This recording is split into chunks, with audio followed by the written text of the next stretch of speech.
Good morning students. हम पढ़ रहे हैं रिलेशनल मॉडल टर्मिनोलॉजी।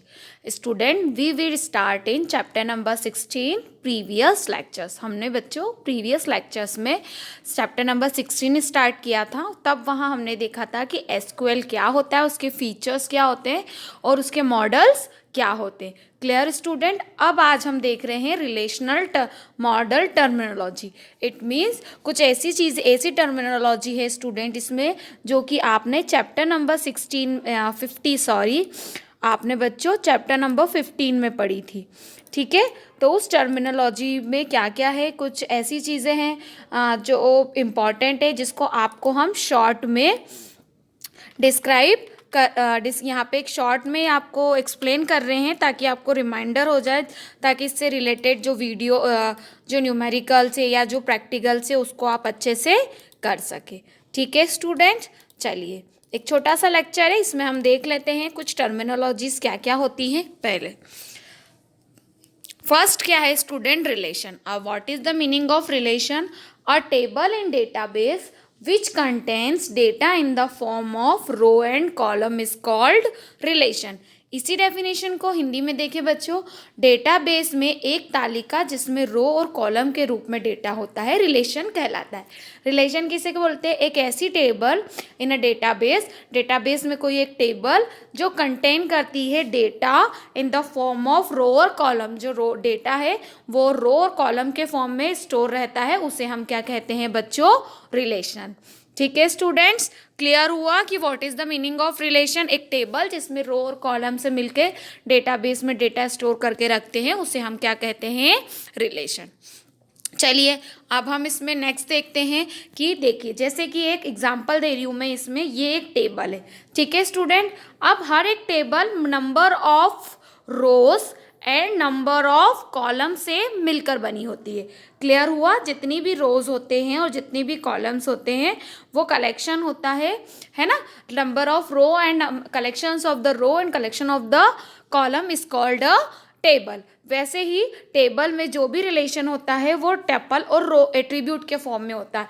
अब टपल का मीनिंग क्या है? तो रो इट मीन्स टपल।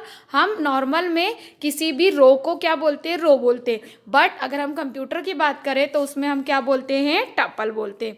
वैसे ही हम किसी भी एट्रीब्यूट में किसी भी कॉलम को कंप्यूटर लैंग्वेज में क्या बोलते हैं बच्चों? एट्रीब्यूट बोलते हैं। क्लियर हुआ अच्छे से? चलिए अब हम नेक्स्ट देखते हैं इसमें domain name. What is the meaning of domain name? देखते हैं। A domain name is a identification string that define a realm of administrative antonyms authorized for or control within the internet। ठीक है बच्चों, चलिए domain name are used in various networking content and for application specific naming and addressing purpose. इसी definition को हिंदी में देखें हम, एक डोमेन नाम एक पहचान स्ट्रिंग है जो इंटरनेट के भीतर प्रशासनिक स्वायत्तता, विभिन्न अधिकार या नियंत्रण के दायरे को परिभाषित करता है। डोमेन नाम का उपयोग विभिन्न नेटवर्किंग संदर्भों में और एप्लीकेशन विशिष्ट नामांकन और पत्तों के उद्देश्य के लिए किया जाता है। अब देखें कि what is the meaning of domain name. तो domain name is nothing but domain name is identification string. एक ऐसा आइडेंटिफिकेशन है किसी स्ट्रिंग का to define a administrative authority, जो डिफाइन करता है किसी पर्टिकुलर पर्सन या पर्टिकुलर ऑर्गेनाइजेशन या किसी पर्टिकुलर चीज़ की एडमिनिस्ट्रेटिव की आइडेंटिटी। ठीक है, विथिन द इंटरनेट, इंटरनेट के ऊपर।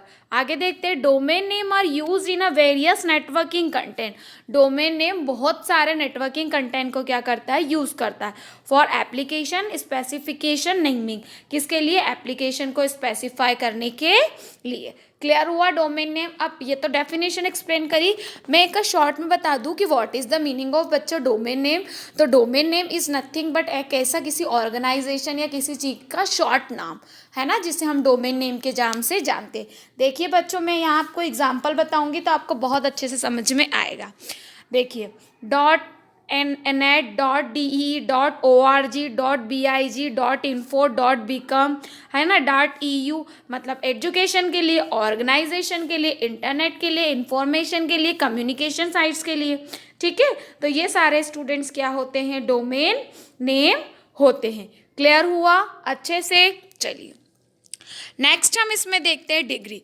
What is the meaning of degree? Number of column in a table, degree of a table और रिलेशन।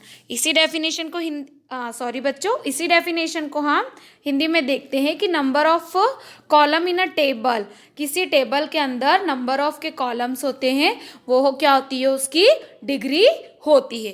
क्लियर? चलिए नेक्स्ट देखिए हम tuple. What is the definition of tuple? A row of a relation table is called record और tuple. कोई relation की row जिसमें क्या होते हैं, टपल्स होती है, उस टपल को हम क्या बोलते हैं, रोज बोलते हैं। क्लियर हुआ बच्चों? समझ में आया? ये हम प्रीवियस स्लाइड्स में और इसके पहले की भी स्लाइड्स में, इवन प्रीवियस लेक्चर्स में भी डिस्कस कर चुकी हूँ कि what is the meaning of rose and what is the meaning of tuple. Clear? चलिए नेक्स्ट देखते हैं, इसमें हिंदी में देख ले, एक स्तंभ तालिका की एक पंक्ति को रिकॉर्ड या टपल कहा जाता है। मतलब किसी भी रो या किसी भी कॉलम को हम क्या बोलते हैं बच्चों, टपल बोलते हैं। क्लियर हुआ? चलिए नेक्स्ट देखते हैं, what is the meaning of attribute? A column field और relation table is called a attribute. किसी कॉलम की कोई फील्ड है ना, किसी टेबल की कोई फील्ड या कॉलम, उसे हम क्या बोलते हैं, एट्रीब्यूट बोलते हैं। इसी डेफिनेशन को हिंदी में देखें, संबंधित तालिका के स्तंभ क्षेत्र को एट्रीब्यूट कहा जाता है। क्लियर हुआ? चलिए नेक्स्ट देखते हैं हम एट्रीब्यूट्स को एक डायग्राम के साथ, और इसमें टपल्स भी आ जाएगी। ये पूरी क्या है बच्चों, आपका एक टेबल है। ठीक है, इस टेबल्स में क्या है, स्टूडेंट्स की आईडी, स्टूडेंट्स का नेम, फ़ोन नंबर और DOB। तो ये सब इसके क्या हो गए बच्चों, एट्रीब्यूट्स। क्या हो गए हैं इसके, एट्रीब्यूट। वैसे ही हर बच्चे का अलग अलग क्या डिस्क्रिप्शन, ये सब क्या हो जाती है बेटा, टपल। समझाने का इट मीन्स है कि रो को टपल कहा जाता है और एट्रीब्यूट्स को क्या कहा जाता है, कॉलम। ठीक है, क्लियर हुआ अच्छे से? समझ में आया आपको? Clear students? चलिए नेक्स्ट देखते हैं हम कार्डिनलिटी। ये आपके जो टर्मिनोलॉजी है उसका लास्ट पॉइंट है कार्डिनलिटी। Clear student? अब इसको मैं समझाने से पहले बता दूं, और भी आपके उसमें बहुत सारे शॉर्ट पॉइंट्स दे रखे थे, बट वहाँ मैंने आपको वो सारी चीज़ें ली है जो ज़्यादा यूज़ होती है, हर एक पॉइंट को एक्सप्लेन नहीं करा है। उसके बाद आप ये ध्यान रखिए, इस चैप्टर को हम थोड़ा आगे पीछे पढ़ेंगे, है ना, तो जब पूरा चैप्टर कंप्लीट हो जाए तब आप इसको यूज़ की, मतलब आप पढ़ते रहिए, पर पूरा चैप्टर कोई टॉपिक मिस हो जाए तो आप इसके सारे वीडियोस खोल के देखिएगा, तो वहाँ पर आपको इस चैप्टर के सारे topics describe one by one मिल जाएंगे। बट कुछ टॉपिक ऐसे हैं जो पहले ये नहीं, ये आना चाहिए था या इसके बाद ये आना चाहिए था, तो मैंने उस पूरे चैप्टर्स को टॉपिक के अकॉर्डिंग क्या कर दिया है, डिस्क्राइब कर दिया है। क्लियर हुआ स्टूडेंट्स? ताकि आपको ज़्यादा उसमें प्रॉब्लम या कोई चीज़ में प्रॉब्लम ना आए। क्लियर हुआ बच्चों अच्छे से? चलिए अब हम कार्डिनलिटी पढ़ते हैं। इसकी डेफिनेशन देखिए, number of record stubble store in a table is called cardinality. मतलब जितने भी नंबर ऑफ रिकॉर्ड से, है ना, वो टपल से, कॉलम से, वो किस में, एक टेबल में स्टोर हो रहे हैं, तो उसे हम कार्डिनलिटी कहते हैं। देखिए, तालिकाओं में संग्रहित अभिलेखों टपलों की संख्या को कार्डिनलिटी कहा जाता है। क्या कहा जाता है, कार्डिनलिटी कहा जाता है। क्लियर हुआ बच्चों? कार्डिनलिटी क्या होती है, इसमें कोई प्रॉब्लम तो नहीं कि जितने भी आपके टपल्स है, रोज है, जितने भी कॉलम्स है, उन सबको आप क्या बोलते हो, कार्डिनलिटी कहा जाता है। क्लियर हुआ? इसको कोई समझाने में किसी चीज़ में प्रॉब्लम तो नहीं? चलिए अब हम नेक्स्ट देखते हैं कार्डिनलिटी डेटाबेस। अब हम इसको एक एग्जांपल के थ्रू समझ लेते हैं। देखिए, ये एक एम्प्लॉय है, ये वर्कर्स है, और ये क्या है, प्रोजेक्ट है। ठीक है, अब ये प्रोजेक्ट हर, इसमें कुछ कॉलम्स दे रखे, E1 E2 E3 E4, इसमें R1 R2 R3 R4, इसमें P1 P2 P3 P4 P5। ठीक है, तो ये कुछ ऐसी चीज़ें जो एक दूसरे से कनेक्ट है। जैसे एम्प्लॉय अगर वर्क नहीं करेगा, है ना, और वर्क किस पे डिपेंड करेगा बच्चों, प्रोजेक्ट पे। जब तक उसके पास प्रोजेक्ट नहीं आएगा वो वर्क परफॉर्म नहीं कर सकता। तो ये सब क्या है, आपस में कंट्रीब्यूट, डिवाइड करते हैं। ये हमारी क्या होती है स्टूडेंट, कार्डिनलिटी होती है। ठीक है, आप चाहे तो इसको थ्योरी में डेफिनेशन प्लस इसके साथ इस ड्रॉ से एक्सप्लेन कर सकते हो। और भी अगर इसकी थ्योरी चाहिए तो आपको इसकी थ्योरी बुक में अवेलेबल हो जाएगी। क्लियर हुआ?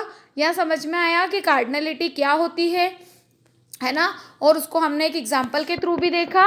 चलिए, okay, thank you students. I hope so कि जो हमने यहाँ टर्मिनोलॉजी देखी है वो आपको अच्छे से क्लियर हुई है ना। आगे के टॉपिक्स जो इस चैप्टर के बचे हैं उसको हम नेक्स्ट लेक्चर में डिस्कस करेंगे। क्लियर बच्चों?